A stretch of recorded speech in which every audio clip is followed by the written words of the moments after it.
Podcast, and I'm Jason Stanland. This week, Dr. Jimmy Scroggins and his wife, Kristin, joined me to discuss their new book, Full Circle Parenting. It's a guide for crucial conversations. Jimmy and Kristin have been married for over 25 years and have 8 children. 8 children. You can't quite fake it at 8. Jimmy is a pastor at Family Church in West Palm Beach, Florida. Also, they're Jacksonville natives, so they're locals for us here at Fruit Cove Baptist Church. And so we know the Scroggins family well here. And so it was a delight to have them both on the podcast for this week. So many of you listening will be familiar with the 3 Circles gospel presentation. A lot of different people, No Place Left, NAM, have all picked up this training, and they use it for gospel training for church planners, evangelism tools, all this stuff literally all around the world. You can now find this 3 Circles gospel presentation. It has 3 main elements: God's design, brokenness, which is the result of sin, and the good news of Jesus Christ, where Jesus has restored us back to God's design through the forgiveness that we find on the cross. It was Jimmy who created the 3 Circles gospel presentation in the context of his local church in West Palm Beach, Florida. And in this book, he explains how to use this exact same tool, the 3 Circles gospel presentation, as a conversation guide for parents navigating through crucial conversations. First off, let me tell you, I've already started using this tool in my own family with my kids. It's incredibly simple, it's accessible, it's user-friendly, yet has so many profound implications for you and your family. So highly recommend the book, but they were so gracious to meet with me and have a conversation with me. So stick around for this important conversation for parents. Well, Jimmy and Kristin, thank you so much for joining us today for the Parent Life podcast. So grateful that you've come to share with us about your book that you published last year called Full Circle Parenting. Parents, you're going to hear more about this from me. This has been a very refreshing book for me. There's the books that you read and you skim because that's just what you need to do. And there's other books that you have to go back and you're like, let me think about that again. This was definitely one of those books. And it's so timely for us as a church, but I think also as a culture. And so we're very grateful to have you guys here. So why don't you tell us a little bit about yourselves, your background, Full Circle Parenting, where the vision came from, and kind of how you felt like putting it into a book. Introduce us, honey. Oh, man. Well, so we've been married for 27 years. We came to South Florida from Louisville, Kentucky, where Jimmy got his master's and PhD from Southern Seminary. And while we were in Louisville, we had 7 of our 8 children. And then when we got to West Palm 14 years ago, I found out I was pregnant with our caboose, our 8th son. Oh, wow. So we've been here for 14 years. Jimmy's a senior pastor at Family Church, and it's a network of neighborhood churches here in South Florida. And we're just trying to reach South Florida for people to come to know Jesus. We have a large population that has never, ever stepped foot in church before. So this is a ripe mission field, and we're honored to be here serving, and we're honored to have raised our family here. Yeah, and so what she didn't tell you, 2 of our kids are out of college and married, and each one of them has a child. So we also have 2 grandkids. Yes. That we're really and then we have 2 boys in college. They play football out in Missouri at the same school, and then we have 2 a son and daughter are in high school, and then a son and daughter in middle school. So we have a lot of different lives. That's a wide swath experience there. You got middle school, high school, college, and then grown with grandkids all in one shot. Yeah. And 8 on top of that. You can't really fake it as a parent with 8. You have to have a strategy to survive, right? Yeah. Strategy supported. It sure is. And so the reason we wrote the book, a lot of people think that you, if you can make a lot of kids, you know how to raise them. And really one thing has nothing to do with the other. Yeah, and right. What we've discovered is that a lot of parents are just, they almost all parents, whether they're Christians, not Christians, church, not church, want to do really good things for their kids. And they want to do a good job as a mom or dad, whether they're single parents, blended family, whatever the situation is. And so we're constantly asked, advice. We were asked to sit down with parents and talk. We were asked to speak at these little things. And so over time, we had compiled some material. And then as our church has grown, we have a large staff at our church, and we have 14 different campuses, and each one of them has their own. And so we have a lot of young families on our staff, and they have a lot of children. They would begin to ask us. So we basically wrote this book. This is the book that this is the stuff we would like to say to our own children, but we're not going to. So we wrote that in a book. And then it's the stuff that we would commonly share with our own staff members as they raise their families. And then Lifeway was gracious enough to pick up the book and publish it to a wider audience. And that's what the book basically is. It's stuff that we have learned and are learning. But what it's not, Jason, it's not a book to tell you how to raise perfect children or how to have a family, because we don't believe in that. This is just some wisdom. There's some scriptural principles. And then, parents are going to have to make their own applications and contextualize these principles to their specific situation. And I love how you said that it's not to raise perfect kids, because that's impossible, because sin is in the heart of each of us. And if we didn't turn out perfect, our kids sure aren't going to. There's no way that an imperfect person can raise a perfect child. So let's talk a little bit about that. This kind of came, from what I can understand, out of your Three Circles gospel presentation, because it seems to follow that pathway. And a lot of churches have kind of jumped on the Three Circles gospel presentation. And so I thought it was wonderful that now we have this partner strategy for parents to have crucial conversations. Explain kind of how that started and where that idea came from. Well, we actually developed the Three Circles years ago, over a decade ago now, at Family Church. And it was because we were working a lot with families who were thinking about getting married, but a lot of them lived together, not married. They had blended families, single moms, and all of these people were coming to us for advice about the pathway to marriage, or how do we move forward as a family, or as a mom or a dad. And what we discovered is a lot of these people weren't Christians, and a lot of them didn't have church backgrounds. And so they didn't really know any Bible stories or Bible verses. And so we were trying to think of, how can we talk to people who don't know any Bible stories or Bible verses, who aren't committed to Christ at this point, don't understand the gospel? How can we talk to them in a constructive way about sexuality, gender, family structure, marriage, parenting?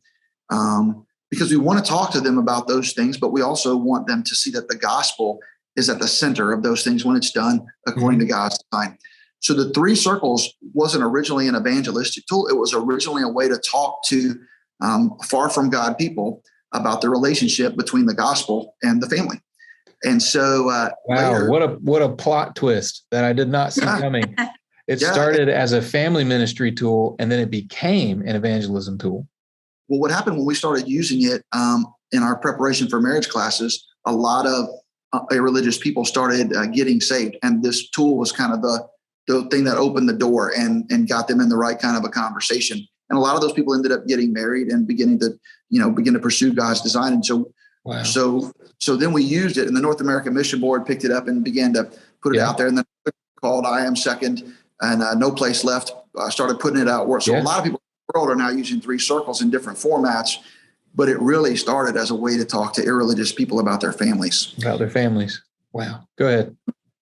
And also what happens is, so we actually wrote it for parents to kind of have some handles to hold on to, because all of these subjects that are in the book, marriage and sexuality, technology, bitterness and forgiveness, friendship and mean kids, and so many other things, the gospel informs us as parents on how to walk our kids through these issues. And the gospel is not just about where we're going to spend eternity, although of course that's super important, but the gospel also informs our everyday lives.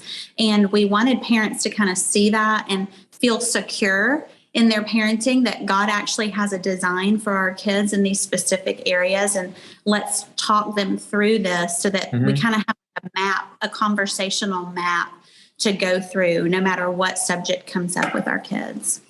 Yeah, and that conversational map, for our listeners, is God's design. Sin wrecked that and sent us into brokenness. We don't like brokenness, so we all want to get out of brokenness. But of course, the only way truly out is through the gospel of Jesus Christ. And so when it comes to family and design and kids, you follow that same pattern, correct? before we jump too much further into this, there was a chapter in here that just really spoke to me. One, because I have 3 kids, daughter, son, and daughter. Each one of them are unique. I kind of wish that I could parent them all the same, because then by the 3rd one, I should be good at it, but I'm not. Like, it's like learning all over again with every kid. So children are complex, and that was so freeing for me. So can you just kind of explain the basic premises of that idea and how that can be encouraging for parents? Sure. So, this idea of complexity is so important to get our minds around. And it's also very freeing as a parent, and not just a parent, but if we can teach this idea to our children, it gives them a way forward. We talked about the conversational map of God's design and then sin and brokenness. And sometimes our kids just feel stuck in that sin and brokenness. And we as parents feel stuck when we watch the sin and brokenness working itself out in our children. But what we have to remember as parents is the truth of the gospel is, because of God and his forgiveness for our sins, when we ask him, he moves us out of that brokenness, and we can begin to discover and pursue God's design again. But until we understand this idea of complexity, we just feel stuck. And so, this happened with us, with one of our daughters who has given us permission to tell this story. And it's really been it's in the book, isn't it? It's in the book, but I do want to say it's with her permission. Right. We're not throwing her under the bus. Right. Yeah. I think we can explain complexity best by a story, if that's okay. And so our daughter, how you just have some kids that are just naturally nice people. That's what my dad used to call them, naturally nice people, or not naturally nice people. Well, she was naturally nice. And so it's easy to get a little prideful as a parent about that when you watch her pray for people and proclaim that she wants to be a missionary. Right. And, like, look how good I am as a parent. Right? Yeah. I'm knocking this out of the park. Even though you don't necessarily say that, you kind of feel a little bit of pride. But this daughter raised her hands, singing songs at church, really caring about people. But when she hit middle school, we realized that she had entered into this besetting sin of lying, which is not abnormal for middle schoolers, but it really was a chronic thing in her life. And it really began to make, especially me as her mom, question, like, oh my goodness, is she even a Christian? Like, this is just crazy. She's lying about stuff that doesn't even matter. Has she been a fake this whole time? Yeah, maybe which one is she? Is she the missionary loving, Jesus praising person, or is she the liar? And man, I was so convicted even in my own thinking as a parent about that, because the Apostle Paul in Romans 7 speaks to this war that wages within us. And he says in that chapter, the things that I know I should do, I don't do. And the very things that I shouldn't do, I know I do. I've got a big problem. I mean, I'm paraphrasing, but basically I have a problem that wages war within me. I need something more. And that more is the gospel. And it's not just about their salvation. So my daughter isn't just either a missionary loving, Jesus praising person or a liar. The truth is, she's a believer, and God has his hand on her life, and she struggles with sin. Both of those are true. And so, as we can understand that, it helps us as parents not to get in like a fetal position when we find out that our children are doing something minor or major. Right. And that we don't allow that to define who our kids are. Our children are made in the image of God. And especially if they are believers, he's working in their life. And he doesn't just save us, for eternity. That salvation matters on a daily basis. And so when we find our kids in brokenness, that doesn't need to define who they are in our minds or in theirs. And so it was freeing to me as a parent, like, man, my daughter is a Christian. She loves Jesus, but she needs help in this way, and she needs God to do a work in her heart. So those sinful things in our kids' lives should push us as parents to tell them, yeah, we see why that happens, because you need Jesus to redeem you from that, just like I do whenever I sin. Yeah. And I like how by releasing them from this 2-dimensional, almost cage, that you're either one and the other, it almost helps them even process like, oh, I'm not stuck. And it really was freeing for me. Jimmy, what would you like to add to that? I would just I would just say that a lot, as I've been a youth pastor like you are, a lot of parents would come to me frustrated because they've caught their kids looking at something on YouTube they weren't supposed to, or they found out their kids have been sneaking out, or they found out there's some pattern of behavior that they didn't see until recently. So they come and see the youth pastor and like, hey, I don't think my kid's a Christian. What do I do? Mm-hmm. And I just think, in order to encourage them and just be like, look, man, I can't say whether they're a Christian or not in this conversation, but I can tell you, even if they are a Christian, they're not just one or the other. So what complexity lets you do is lets you truly celebrate and take joy in the good things that you see in your children. So when they love missionaries, or when they help someone, or when they give money to an important cause, or when they're praising the Lord in worship or whatever, you can say, man, that's awesome. I'm so proud of them. I love observing that. I love participating with them. I take joy in that. And at the same time, you shouldn't gloss over the sinful things in their life, because there's some good things about them. And so complexity lets you take their sin seriously and deal with that while still taking joy in the good things about them. And one thing I always say to parents is, look, even if your kid's in a serious rough patch, or even if they're really a prodigal, you should still take joy on the good moments. If you have a good meal, if you have a good conversation, if you get to go on a good little trip and it's fun, don't say, yeah, but they're a mess. Well, of course they're a mess, but take joy in the complexity of the situation so that you can enjoy the good things while taking seriously the things that they need to work on. Yeah. Just one other thing that we have come to see through this idea of complexity is it's not just an encouragement to me as a parent or to my child who I'm trying to help understand that.